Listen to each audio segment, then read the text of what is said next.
नाजरीन, आज रियासत हरियाणा में मनोहर लाल खट्टर सरकार यानी बीजेपी सरकार की आजमाइश है, इम्तिहान की घड़ी है। क्योंकि अपोजिशन पार्टी कांग्रेस ने अविश्वास प्रस्ताव तहरीक अदम एतमाद पेश कर रखी है, जिसका मतलब ये होता है कि वहाँ असम्बली में, हरियाणा असम्बली में आज बुध का दिन है, आज बहस होगी।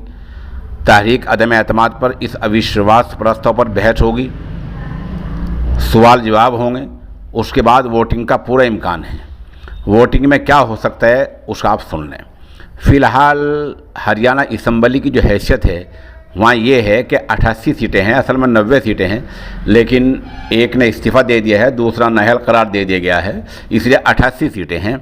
88 में बीजेपी को अपने बहुमत दिखाने के लिए, अपनी अक्सरियत साबित करने के लिए 45 सीटों की ज़रूरत है। बीजेपी के खुद के पास 40 सीटें हैं।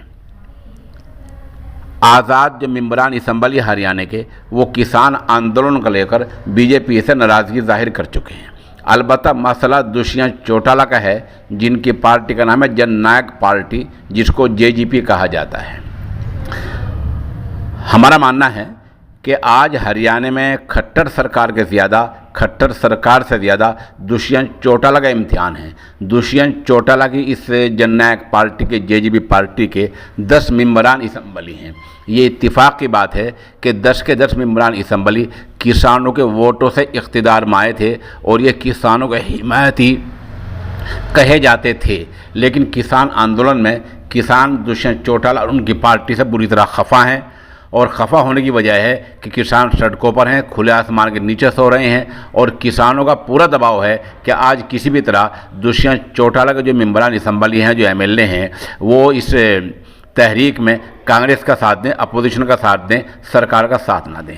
लेकिन दुष्यंत चौटाला ने भी पूरा खेल खेला है, व्हिप जारी किया है। व्हिप का मतलब एक हुक्मनामा जारी होता है, जिसका मतलब यह है कि पार्टी लाइन में आपको वोटिंग, पार्टी लाइन के लिहाज से आपको वोटिंग करनी है। बीजेपी ने भी व्हिप जारी किया है, कांग्रेस ने व्हिप जारी किया है, तीनों पार्टियों ने व्हिप जारी किया है। अब देखना यह है कि आज जब वहाँ बहस होगी और बहस के बाद जब वोटिंग होने का पूरा इम्कान है, जब वोटिंग होगी तो ऊंट किस करवट बैठता है। क्या खट्टर सरकार बच पाएगी, कांग्रेस कामयाब हो जाएगी, या खट्टर सरकार नहीं बच पाएगी। बहरहाल खट्टर सरकार बचे तो भी और ना बचे तो भी कांग्रेस पूरी तरह कामयाब है। क्योंकि अगर खट्टर सरकार बच भी गई तो कांग्रेस किसानों को यह समझाने में पूरी तरह कामयाब हो जाएगी कि दुष्यंत चौटाला आपके यानी किसानों के साथ नहीं है, वो आपके हुकूक की, आपके हितों की हिमायत नहीं कर रहे हैं, वो ड्रामा कर रहे हैं। ये बात समझ में आ गई तो किसान उनसे खफा हो जाएंगे और फिर अगले इलेक्शन में वो मामला खटाई में पड़ सकता है। इसलिए आज देखना यह है कि आज इम्तिहान होगा, आज इम्तिहान है खट्टर सरकार का। अब देखना है कि ऊँट किस करवट बैठेगा।